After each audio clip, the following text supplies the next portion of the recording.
चलो स्टूडेंट, आज हम क्लास 11th के chapter 1 basic concept of chemistry के न्यूमेरिकल पोर्शन की बात करूंगा। इस वीडियो लेक्चर में केवल न्यूमेरिकल सॉल्यूशन की बात करने वाला हूं। थियोरेटिकल आप खुद से पढ़ सकते हो। अब चलते हैं क्वेश्चन नंबर 12 पे। जरा एक बार देखो, ये क्वेश्चन नंबर 12 आपको क्या कह रहा है। If the density of methanol, जब कहता है मिथेनॉल, इट मीन्स मिथेनॉल का फॉर्मूला क्या होगा, CH3OH हो जाएगा। Density of methanol is 0.793 kilogram per liter.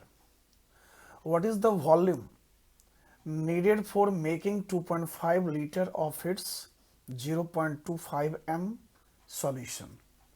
कहने का मतलब मिथेनॉल की डेंसिटी अपने को दे रखी है 0.793 kg पर लीटर, और कहता है कि बताओ क्या होगा वॉल्यूम अगर इसको बनाना है, डाइल्यूट करना है 2.5 लीटर और 0.25 मोलरिटी सॉल्यूशन। तो चलिए देखते हैं इसको सॉल्व कैसे किया जाए। अब देखिए, ये हमारा मिथेनॉल सॉल्यूशन है और मिथेनॉल सॉल्यूशन की डेंसिटी दे रखी है 0.793 किलोग्राम पर लीटर, और आपसे कह रहा है कि इसको एक स्ट्रेंथ में लाना है, जिसका स्ट्रेंथ जो होगा मोलारिटी 0.25 है, और जिसका वॉल्यूम दे रखा है 2.5 लीटर का। मतलब हमें इस मिथेनॉल के सॉल्यूशन को इस डेंसिटी से इस स्ट्रेंथ पे लाना है। तो आप इसको डाइल्यूट भी कह सकते हो कि इस कंसंट्रेशन को डाइल्यूट किया गया इसमें। तो बताइए इसकी मोलरिटी क्या होगी, वॉल्यूम क्या होगा। तो जरा देखिए, मैं इसको क्या करता हूं, M2 मान लेता हूं, इसको मैं V2 मान लेता हूं। और आपसे सवाल कह रहा है कि बताओ V1 क्या होगा। ये V1 की बात हम करते हैं, तो V1 को मैं क्वेश्चन मार्क लगा देता हूं, या इसको आप M1 V1 भी मान सकते हो। दोनों का कहने का मतलब सेम ही है। अब देखिए, तो यहां पे फॉर्मूला क्या लगाना पड़ेगा अपने को। जब भी क्वेश्चन में डाइल्यूट का टर्म कहता है तो M1 V1 is equal to M2 V2। अपने को M2 पता है, अपने को V2 पता है। अब V1 चाहिए, लेकिन उसके लिए तो M1 निकालना पड़ेगा। तो सबसे पहले हम कोशिश करते हैं कि किसी तरह से M1 निकल जाए। लेकिन अब M1 के लिए देखो क्या दे रखा है, डेंसिटी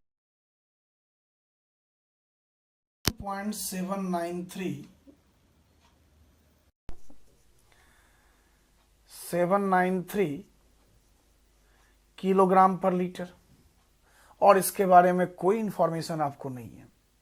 तो सबसे पहले ऐसा करते हैं कि अगर इस डेंसिटी को मोलरिटी में लाना है तो किलोग्राम को हम 1000 से मल्टीप्लाई कर देते हैं। ये हो गया ग्राम पर लीटर में। अब देखो, अगर इस मास को हमें मोल में लाना है तो मिथेनॉल के मोलर मास से डिवाइड करोगे, और मिथेनॉल के मोलर मास की बात अगर हम करें, ये हो जाता है 32 ग्राम पर मोल की बात कर देते हैं। इसका मतलब ये हो जाएगा, इस केस में अगर मैं M1 की बात करता हूं तो 0.793 इंटू 1000 अपॉन 32 मोलर मास, और पर लीटर तो था ही। अगर आप इसको सॉल्व करते हो तो इसका जो हमारा मोलारिटी आएगा 24.78 मोल पर लीटर आ जाता है। अब ये हमारे को M1 आ गया। अब बताओ, M1 आ चुका है, M2 पता है, V2 पता है, V1 निकालना है। तो फर्दर हम इस M1 को इस फॉर्मूले में पुट करने वाले हैं। तो देखिए कैसे। अब देखो, M1 हमारा आ चुका है 24.78, और अपने को V1 चाहिए। और देखो M2 क्या दे रखा है, 0.25, और V2 यहाँ पे 2.5 लीटर है, तो 2.5 लीटर को ml में ले आओ। अगर 2.5 लीटर को अगर मैं ml में ले आता हूँ तो 1000 से मल्टीप्लाई करना पड़ेगा। इस हिसाब से मैं अगर V1 की बात करता हूँ तो V1 जो आने वाला है वो 25.22 ml की बात होने वाली है, और यही हमारा फाइनल आंसर है। अब चलते हैं क्वेश्चन नंबर 13 पे। अब देखिए क्वेश्चन क्या कह रहा है आपको, pressure is determined as a force per unit area. मतलब प्रेशर को हम फोर्स पर यूनिट एरिया कह सकते हैं। ऐसा यूनिट ऑफ प्रेशर पास्कल है, ये हम सबको पता है, और आपको कहा जा रहा है कि एक पास्कल को आप 1 न्यूटन पर मीटर स्क्वायर मान के चलो। और साथ में ये भी कहा गया कि मास ऑफ एयर जो सी लेवल पे है वो है 1034 ग्राम पर centimetre square. Calculate the pressure in pascal. मतलब ये जो मास दे रखा है इसको हमें पास्कल में लाना है, और पास्कल का मतलब क्या है कि न्यूटन पर मीटर स्क्वायर को भी हम पास्कल कह सकते हैं। देखते हैं इसको सॉल्व कैसे करें। चलिए देखिए, हम लोग जानते हैं कि भाई प्रेशर जो होता है फोर्स पर यूनिट एरिया है, और क्वेश्चन में बोला भी गया है।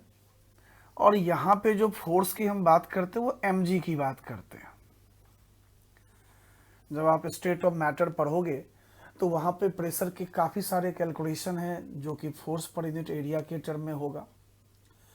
और आपको सवाल में क्या कहा गया कि भाई जो मास है सी लेवल पे 1034 ग्राम पर सेंटीमीटर स्क्वायर है,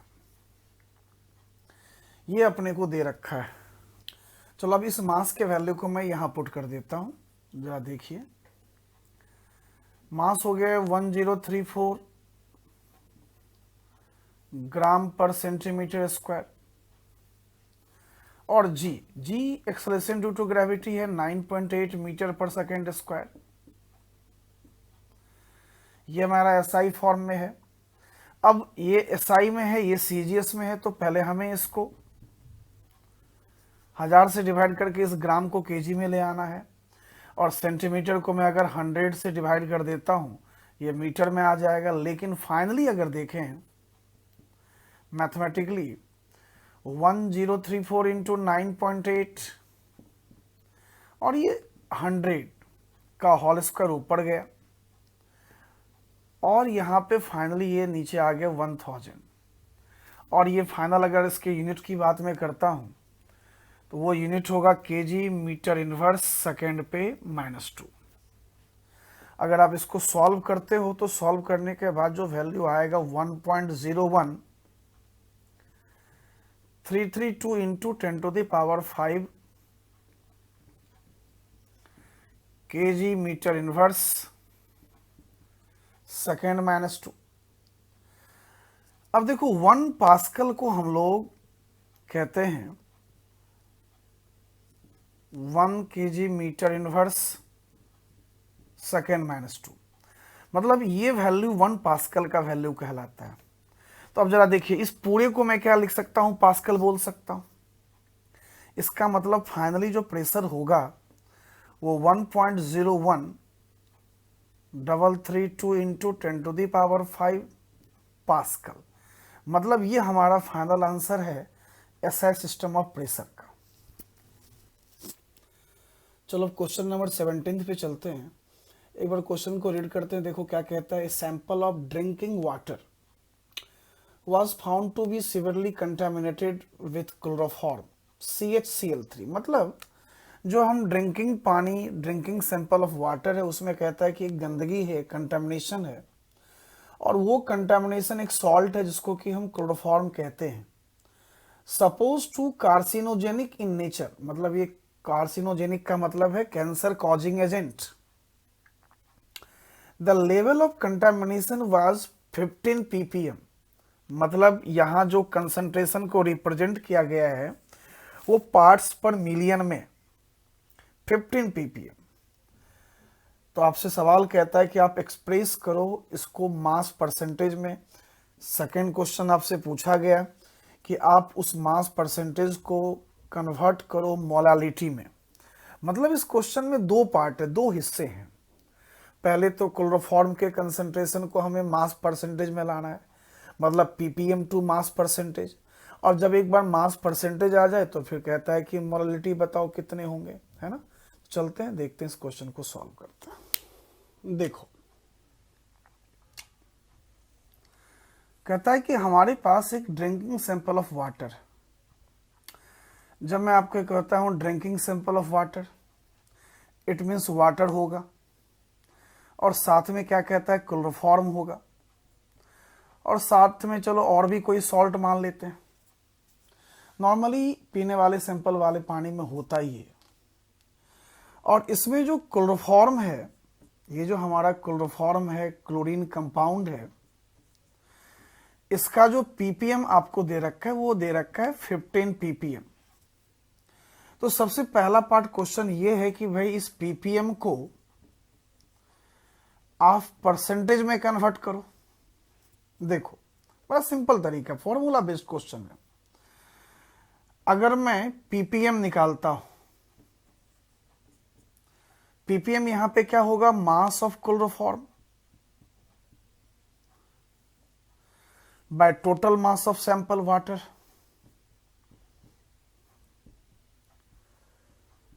और मिलियन है तो 10⁶, या टोटल मास ऑफ सॉल्यूशन कह लो, वाटर का सॉल्यूशन जो है। अब जरा देखिए, mass of chloroform by total mass of solution, इसको मैं मास फ्रैक्शन कह सकता हूं। किसका मास फ्रैक्शन, क्लोरोफॉर्म का। इसका मतलब मैं ये लिख सकता हूं यहां पे, mass fraction of chloroform CHCl3, ये हो जाएगा ppm अपॉन 10⁶। अब चूंकि हमें परसेंटेज में चाहिए, तो ये जो फॉर्मूला आया इसको हम क्या करते हैं, 100 से मल्टीप्लाई भी कर देते, क्या जाता है, ये देखिए।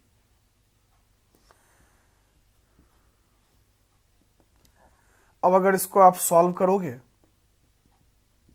15 ppm है, 10⁶ है, और इसको 100 से भी किया सॉल्व, तो फाइनल इसका जो मास परसेंटेज आने वाला है वो 1.5 इंटू 10⁻³ आ गया। मतलब इस सॉल्यूशन के भीतर में क्लोरोफॉर्म का मास परसेंटेज अपने पास यही है। अब इस मास परसेंटेज से आपको सेकंड पार्ट में कह रहा है कि आप मोलालिटी निकालो। तो चलिए देखते हैं कि मोलालिटी को कैसे सॉल्व करें। तो मास परसेंटेज जो यहां पे है क्लोरोफॉर्म का, वो है हमारा 1.5 इंटू 10⁻³ ये हमारा परसेंटेज। अब जरा पॉइंट को समझो, जब मैं कहता हूं इसको परसेंटेज, इसका मतलब 100 ग्राम का सॉल्यूशन होगा। परसेंटेज 100 से ऊपर तो जा नहीं सकता। 100 ग्राम के सॉल्यूशन में क्लोरोफॉर्म इतने ग्राम होंगे। इट मीन्स मैं यहां पे मास ऑफ क्लोरोफॉर्म निकाल लेता हूं। दिस इज 1.5 इंटू 10⁻³ ग्राम। लेकिन ये मास जो होगा वो 100 ग्राम के सॉल्यूशन में है। इट मीन्स सबसे पहले हम इस मास का मोल निकाल लेते, क्योंकि मोलालिटी अगर निकालना है तो मोल तो चाहिए। तो मैं अगर मोल ऑफ CHCl3 की बात करता हूं, ये हमारा मास हो गया, और इसका मोलर मास होता है 119.5 ग्राम पर मोल। ये हमारा मोल आ गया। अब देखिए, मोल आपको आ चुका है। अब सॉल्वेंट की मास की बात करते हैं। देखो, ये मास हमारा सॉल्यूशन का है, ये हमारा सॉल्यूट हो गया। तो अब अगर मैं इसको सॉल्व करता हूं, तो मास ऑफ सॉल्वेंट हमें चाहिए।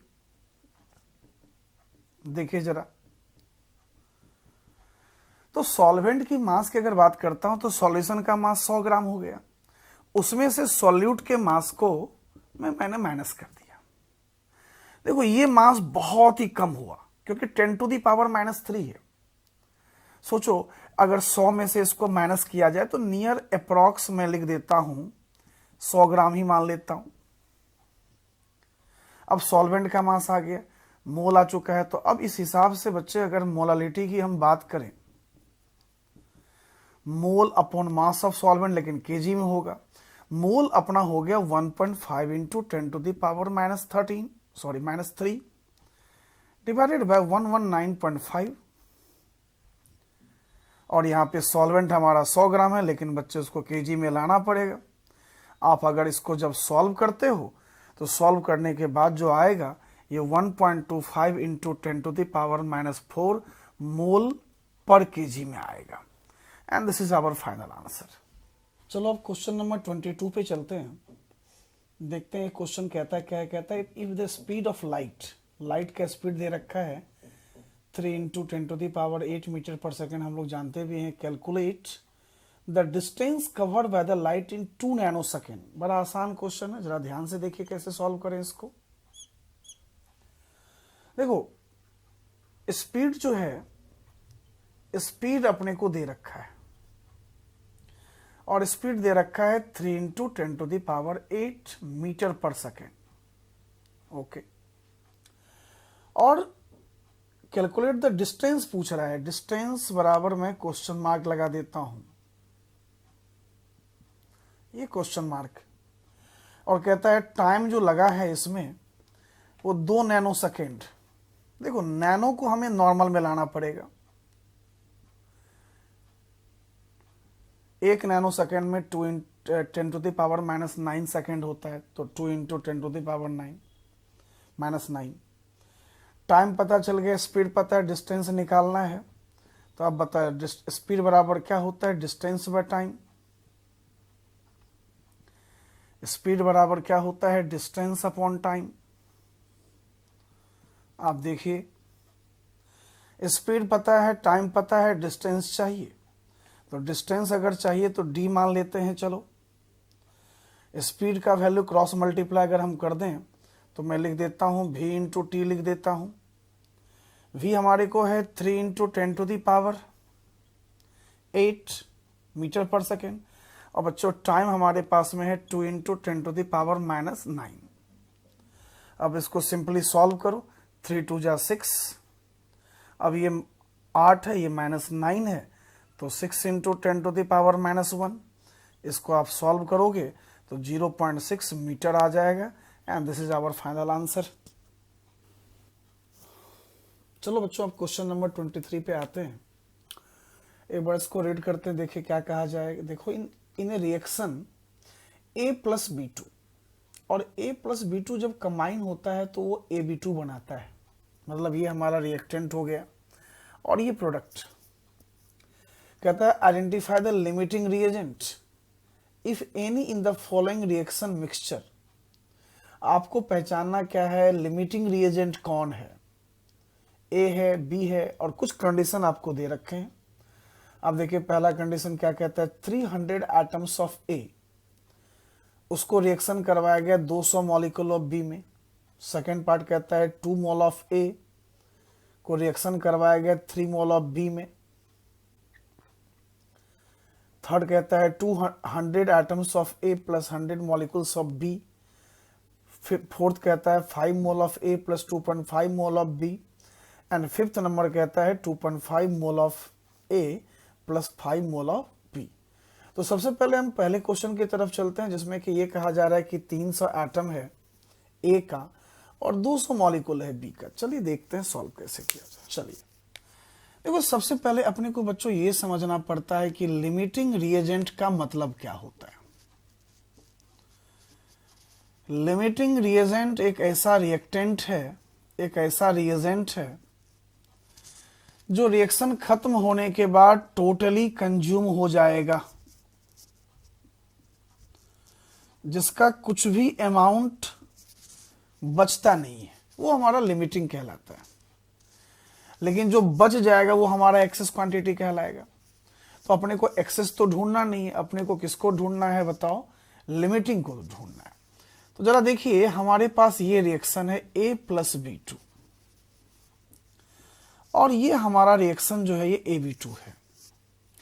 और ये पहला पार्ट क्वेश्चन का है जिसमें कि ए का जो है वो 300 एटम दे रखा है। जरा सोचिए, ए 300 एटम दे रखा है और बी जो है हमारा वो 200 मॉलिक्यूल दे रखा है। अब अपने को ये पहचानना है कि इस ए और B2 में कौन सा लिमिटिंग है। अब देखो, A प्लस B2 मतलब एटम ए का 1 मोल बी के 200 बी के 1 मॉलिक्यूल से रिएक्शन करता है। सोचिए जरा, मतलब एक एटम बी के 1 मॉलिक्यूल से रिएक्शन करता है। इसका मतलब क्या हुआ कि अगर मैं ये कहता हूं कि चलो एक एटम ए का, नॉर्मली अगर देखते हैं तो 1 मॉलिक्यूल ऑफ B2 से रिएक्शन करेगा, तो अगर मैं यहां पे B2 के 200 मॉलिक्यूल लेता हूं तो एटम ए का कितना लेना पड़ेगा? 200 एटम लेना पड़ेगा, निश्चित सी बात। तो जरा सोचिए, अपने पास ए का जो एटम था वो 300 एटम था, लेकिन हमने खर्च कितना किया बता? 200 एटम। इसका मतलब यहां जो है एक्सेस यहां पे कौन सा हो जाएगा? अगर मैं एक्सेस की बात करता हूं तो 300 हमारे को पहले था, हमने 200 खर्च कर दिए, इसका मतलब 100 एटम बच गया, ये एक्सेस क्वांटिटी हो गया। लेकिन अपने पास B2 पहले से 200 था और 200 हमने पूरे खर्च कर दिए। इसका मतलब बच्चों हमारे पास जो लिमिटिंग रिएजेंट हो गया वो हमारा B2 हो गया। ये था हमारा पहला पार्ट क्वेश्चन का। अब जरा दूसरे पार्ट पे चलते हैं। अब देखिए दूसरे पार्ट में क्या कह रहा है। रिएक्शन तो वही है, रिएक्शन तो अनचेंज्ड है, अपना रिएक्शन अपना यही है। अब इसमें वैल्यूज कुछ अलग दे रखे हैं। अब ए का कह रहा है कि 2 मोल है अपने पास और B2 के भी हमारे पास में कितने हैं बताओ? 3 मोल दे रखे हैं। तो अब अपने को यह पहचानना है कि इस दोनों में लिमिटिंग कौन है। फिर से देखिए, 1 मोल B2 से रिएक्शन करेगा, निश्चित सी बात। मतलब 1 mole of A 1 mole of B से रिएक्शन करने वाला है। इस हिसाब से मैं अगर देखता हूं 1 मोल ऑफ A जो रिएक्शन करेगा वो 1 मोल ऑफ B2 से रिएक्शन करेगा। तो अब जरा सोचिए, A के अपने पास में कितने मोल है? 2 मोल है। तो मैं अगर इसके 2 मोल ले लूं तो ये B2 के भी 2 मोल से रिएक्शन करेगा, लेकिन B2 का मोल अपने पास में था कितना? 3।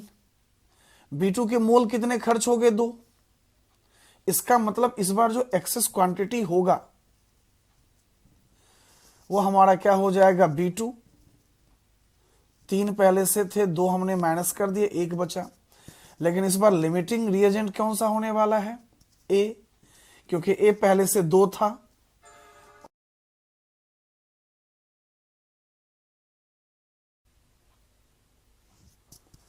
इसका मतलब हमारा जो है लिमिटिंग रिएजेंट हमारा A हो चुका है।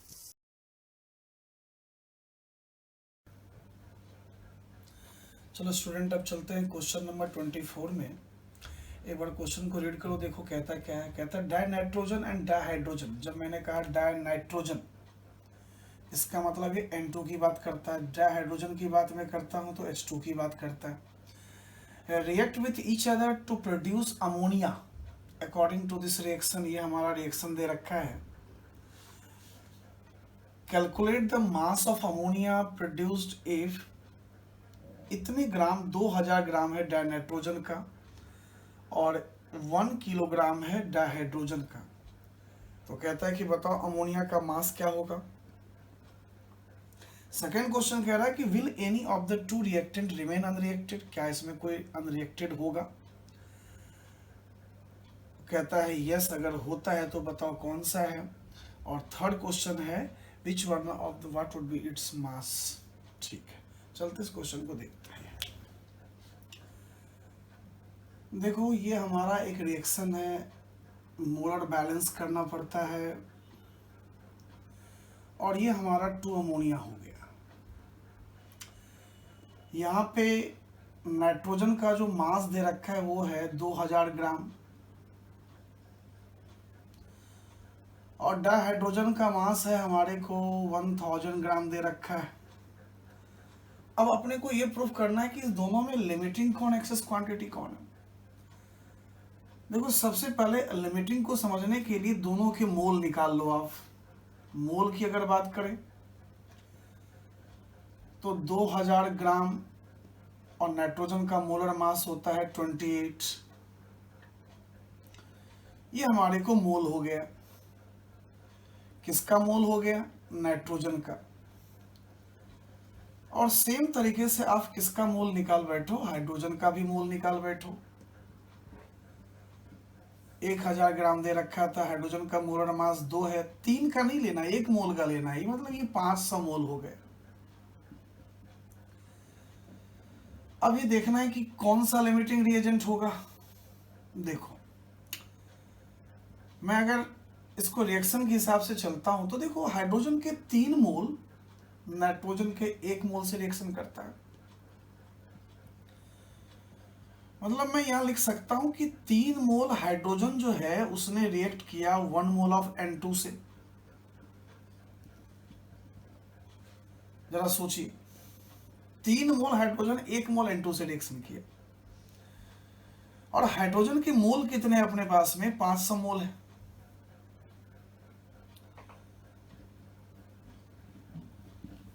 इस हिसाब से अगर देखें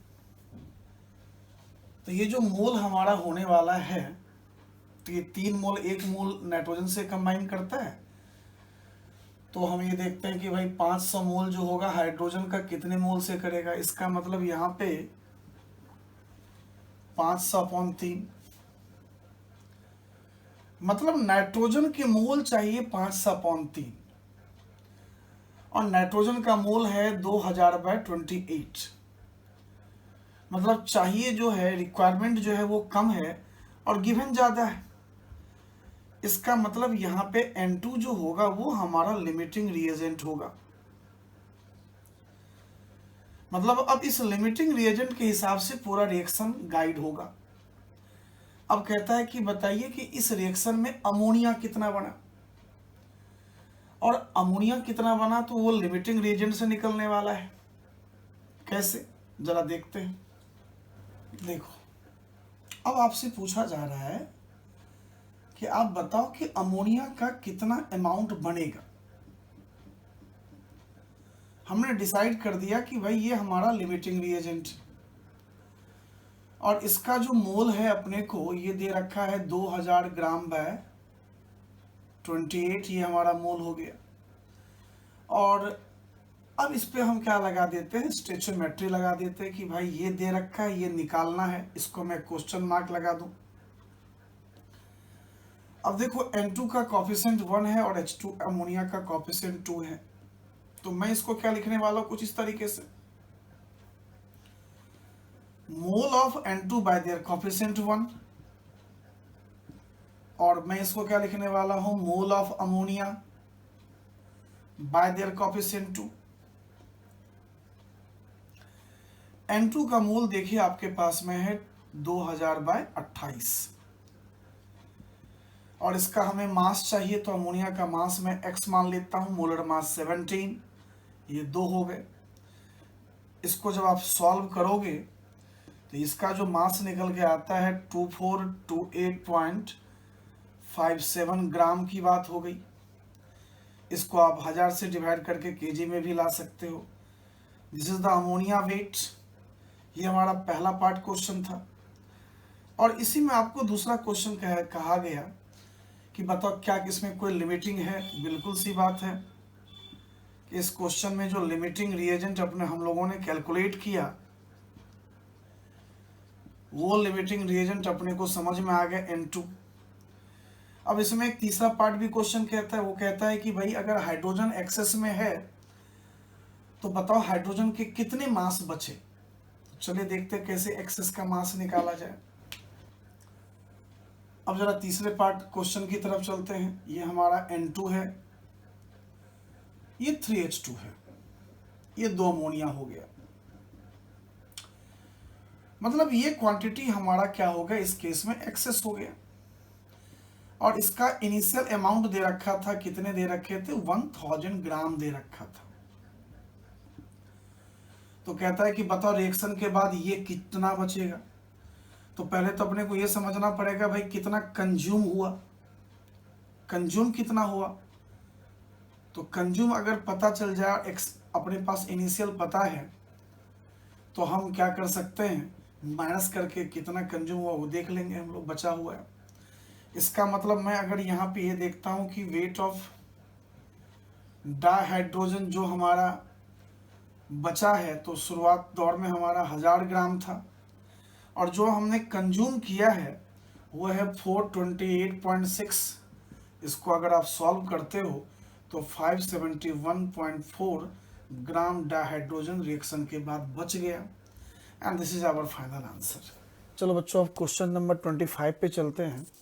आप देखिए क्या कह रहा है कि how are 0.50 mole Na2CO3 and 0.50 molarity Na2CO3 different. मतलब एक में क्या दे रखा है, मोलारिटी दे रखा है, और दूसरे में क्या दे रखा है, मोल दे रखा है। जरा इसको अगर हम सॉल्यूशन इसका देखें, बड़ा सिंपल सॉल्यूशन है। Na2CO3 Na2CO3 का अगर मोलर मास देखते हैं तो 2 इंटू 23 प्लस 12 प्लस 48, इन सबको अगर आप सॉल्व करते हो तो 106 ग्राम पर मोल होगा। ये हुआ 1 मोल का मास, ये हुआ 1 मोल मास। लेकिन आपको सवाल में क्या कहा गया, 0.50 मोल, मतलब इसका आधा मोल। तो इसका मतलब ये हो गया कि 0.50 मोल का क्या होगा मास, 106/2, दिस इज 53 ग्राम। आधा मोल का मतलब हो गया 53 ग्राम। अब दूसरा पार्ट देखिए क्या कह रहा है इसी में, 0.50 मोलारिटी कह रहा है। देखो आप मोलारिटी को जानते हो, मोलारिटी क्या होता है, mole upon volume, volume litre में। अच्छा मैं कहता हूं कि मोलारिटी का वैल्यू 0.5 कैसे लिखा जाए, मतलब इसका वैल्यू 0.5 कब, ये कब होगा जब हम मोल 0.5 लिखें और वॉल्यूम क्या लिख दे, 1 लीटर। और अभी मैंने 0.5 मोल का मास निकाला है, इसका मतलब क्या हो गया, 53 ग्राम 1 लीटर सॉल्यूशन में। अब देखो जब मैं इसके 0.5 मोल की बात करता हूं तो ये सिंपल 53 ग्राम हो गया, लेकिन जब मैं मोलारिटी की बात करता हूं तो इसका मतलब ये हुआ कि 53 ग्राम जो Na2CO3 है वो कितने लीटर वॉल्यूम में है, 1 लीटर वॉल्यूम में है। बस इसी बात का डिफरेंस है, इसमें कोई वॉल्यूम का डिस्कशन नहीं था, लेकिन इसमें 1 लीटर वॉल्यूम सॉल्यूशन की बात करते हैं। This is final answer. अब चलते हैं क्वेश्चन नंबर 26 में। आप देखिए क्या कह रहा है कि if 10 volume of dihydrogen, dihydrogen का मीनिंग है यहाँ पे H2 molecule, react with the 5 volume of dioxygen, मतलब हाइड्रोजन और ऑक्सीजन को रिएक्शन करवाया गया। तो कहता है कि बताओ कि वाटर कितने बनेंगे, वाटर वेपर कितने बनेंगे। सबसे पहले ये देखना पड़ेगा कि हाइड्रोजन और ऑक्सीजन रिएक्शन किस तरीके से करता है। ये देखिए 2 mole of H2 1 mole of O2 के साथ कंबाइन हो गया और ये 2 मोल ऑफ वाटर मॉलिक्यूल बना दिया। अब कहता है कि इसका जो है ये 10 वॉल्यूम लिया गया और इसका लिया गया 5 वॉल्यूम। तो आपसे ये कह रहा है कि बताओ 10 वॉल्यूम अगर इसका ले लें, 10 भी इसका ले लें, 5 भी इसका ले लें, तो वाटर कितने भी बनेंगे। देखो अगर मैं इस रिएक्शन को कोफिशिएंट के हिसाब से समझता हूं, लॉजिक सा सवाल है ये, इसके कॉफिशिएंट 2, इसके कॉफिशिएंट 1, इसके कॉफिशिएंट 2। मतलब जब इसका 2 मोल इसके 1 मोल से कंबाइन किया तो 2 मोल वाटर बना। तो अब आपसे सवाल क्या कह रहा है कि इसके 10 भी 5 भी से रिएक्शन करता है तो वाटर कितना बनेगा। इसका मतलब इस दोनों में जो लिमिटिंग रिएजेंट है वो हमारा 5 भी है। तो इसके हिसाब से अगर हम चलें, जरा प्रैक्टिकली बात देखिए किस तरीके से हम इसको समझ सकते हैं। अगर मैं इसको लिमिटिंग मानता हूं, इसका मतलब ये टोटली कंज्यूम हो गया। इसका मतलब ये 5 भी हम रिएक्ट होने वाला है यहां पे, इसका भी 5 भी रिएक्शन होने वाला है, और इसका भी क्या होगा 2 × 5 भी बनने वाला है। इसका मतलब फाइनली 10 भी वाटर का इस केस में बनने वाला है। This is our final answer. शुरू करें। चलो अब क्वेश्चन नंबर 28 को देखते हैं। 28 में क्या कह रहा है आपसे, जरा देखिए। कहता है कि which of the following will have the largest number of atom. मतलब ये आपको 4 ऑप्शन दे रखे हैं, इसमें ये पता करना है कि किसमें सबसे ज़्यादा लार्जेस्ट एटम होगा।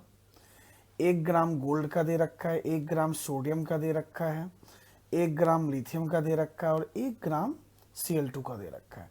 मतलब इन हर एक ऑप्शन में अपने को हिट एंड ट्रायल लगाना पड़ेगा।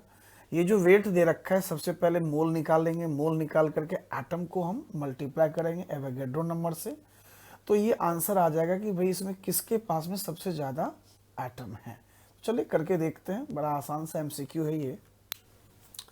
चलो अब देखते हैं पहले ऑप्शन में क्या कहता है। पहला हमारा कहता है कि 1 ग्राम ऑफ गोल्ड। तो सबसे पहले क्या करते हैं, गोल्ड के मोल को फाइंड आउट करते हैं। गिवन मास 1, और गोल्ड का जो है मोलर मास 197 हो गया। अब ये मोल आ गया। अब इसमें अगर हम नंबर ऑफ एटम की बात में करता हूं, इसी तरीके से हर एक ऑप्शन पे जाना पड़ेगा। 1/197 इंटू एवोगैड्रो नंबर, इसको आप सॉल्व करोगे। सेकेंड ऑप्शन है 1 ग्राम ऑफ सोडियम। सोडियम के 1 ग्राम में ये बताना है कि कितने एटम्स होंगे। तो सबसे पहले मोल ऑफ सोडियम को फाइंड आउट करते हैं। 1 ग्राम सोडियम का गिवन मास है, सोडियम का मोलर मास 23। तो अगर इस केस में भी मैं अगर नंबर ऑफ एटम की बात करता हूं, तो मोल आ चुका है, इसको एवोगैड्रो नंबर से मल्टीप्लाई करो, ये हमारा क्या हो जाएगा, नंबर ऑफ एटम्स हो जाएगा। अब थर्ड ऑप्शन में है 1 ग्राम लिथियम की बात की जा रही है। लिथियम का एटॉमिक मास 7 है, तो सबसे पहले लिथियम के मोल को फाइंड आउट करते हैं। इसका मतलब है 1/7। अब अगर इस केस में नंबर ऑफ एटम की बात करता हूं मैं, तो 1/7 इंटू एवोगैड्रो नंबर, सबके वैल्यू को निकालना पड़ेगा। और लास्ट ऑप्शन कहता है 1 ग्राम Cl2। तो सबसे पहले इसके 1 ग्राम में मोल निकाल लेते हैं 71, चूंकि 2 क्लोरीन है, 1 क्लोरीन का 35.5। अब अगर इसमें नंबर ऑफ एटम की बात यहाँ किया जाए, इसी जगह पे नंबर ऑफ एटम की मैं अगर बात करता हूं, तो जरा देखिए, यहाँ 1 मोल Cl2 में 2 एटम है, तो सबसे पहले 2 मल्टीप्लाई करना पड़ेगा, और इसको हम क्या करते हैं 1/71, और इसको हम क्या करेंगे फिर एवोगैड्रो नंबर से। जब आप इन सब के सॉल्यूशन को देखोगे तो सबसे जो लार्जेस्ट नंबर ऑफ एटम आता है वो लिथियम में आता है, एंड दैट्स फाइनल आंसर। तो चलते हैं क्वेश्चन नंबर 29 पे। अब जरा देखिए क्वेश्चन नंबर 29 क्या कह रहा है, calculate the molarity of A solution of ethanol. मतलब एक सॉल्यूशन है जिसमें कि वाटर भी होगा और इथेनॉल भी होगा। In water in which the mole fraction of ethanol, ethanol का जो मोल फ्रैक्शन दे रखा है वो दे रखा है 0.04 दे रखा है। Assuming the density of water to be 1, मतलब वाटर जो सॉल्यूशन है उसकी डेंसिटी आपको 1 मानना है। तो चलते हैं, देखते हैं इस क्वेश्चन को कैसे सॉल्व करते हैं। शुरू करें। चलिए देखिए, आपको क्वेश्चन में क्या कहता है कि भाई एक सॉल्यूशन है,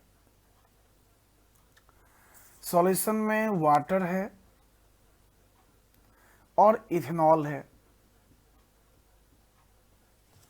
और आपसे कहा गया है कि इथेनॉल का जो मोल फ्रैक्शन है ये दे रखा है 0.04 दे रखा है। तो कहता है कि बताओ इसमें मोलरिटी क्या होगी, जबकि वाटर की डेंसिटी 1 लेने को कह रहा है। अब देखिए, मैं अगर इथेनॉल के मोल फ्रैक्शन की बात करता हूं तो जिसका मोल फ्रैक्शन चाहिए उसके मोल को ऊपर रखो, NC2H5 मैंने ऊपर रखा, और टोटल मोल, इसका भी मोल इसका भी मोल,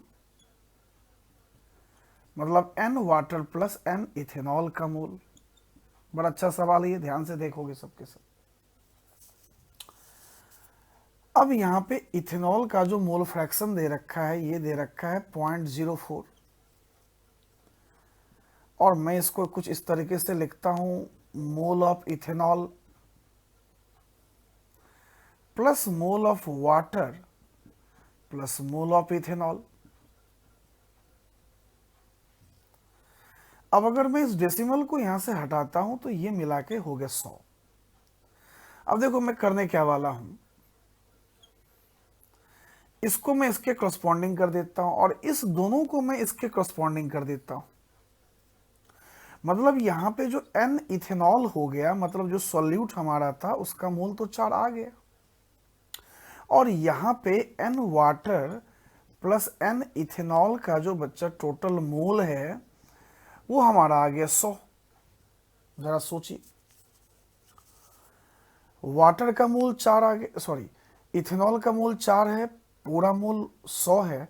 इस हिसाब से मैं अगर N मोल ऑफ वाटर निकालता हूं तो ये क्या हो जाएगा, 100 आउट में से 4 चला गया तो 96 मोल हो गया।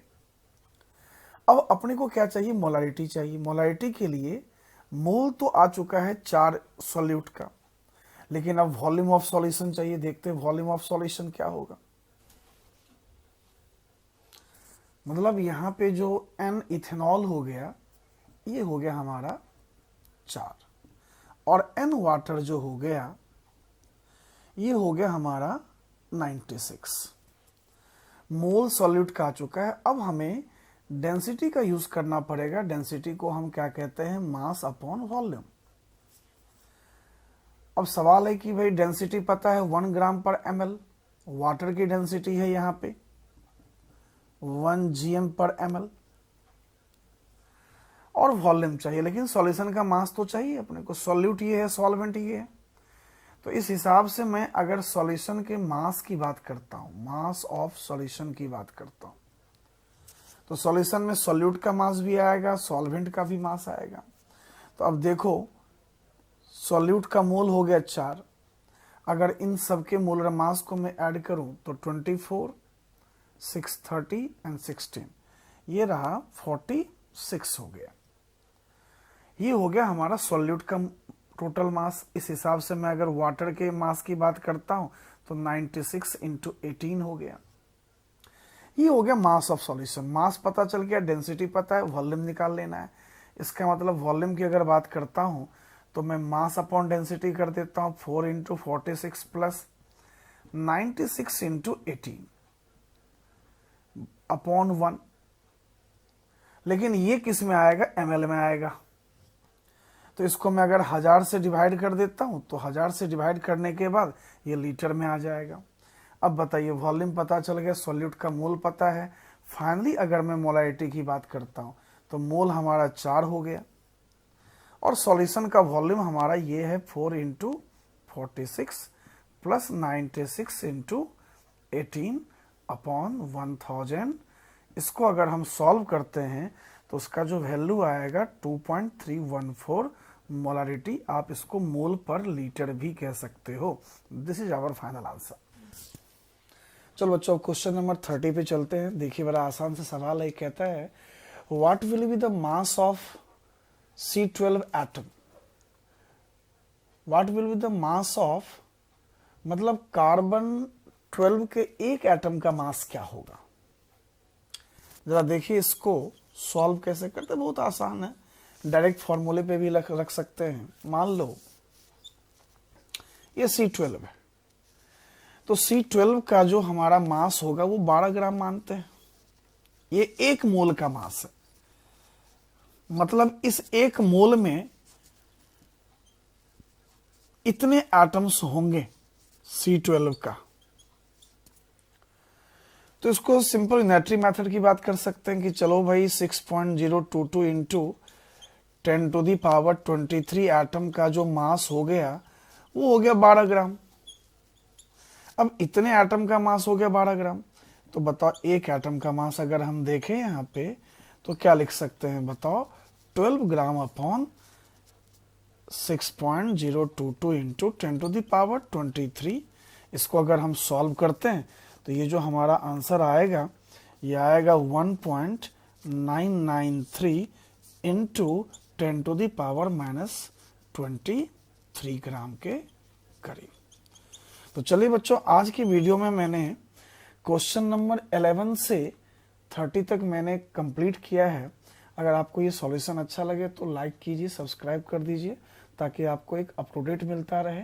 और फर्दर जो आगे के क्वेश्चन बचे हुए एनसीईआरटी चैप्टर 1 के, फिर वो मैं नेक्स्ट वीडियो में सॉल्यूशन करके डालूंगा। चलो।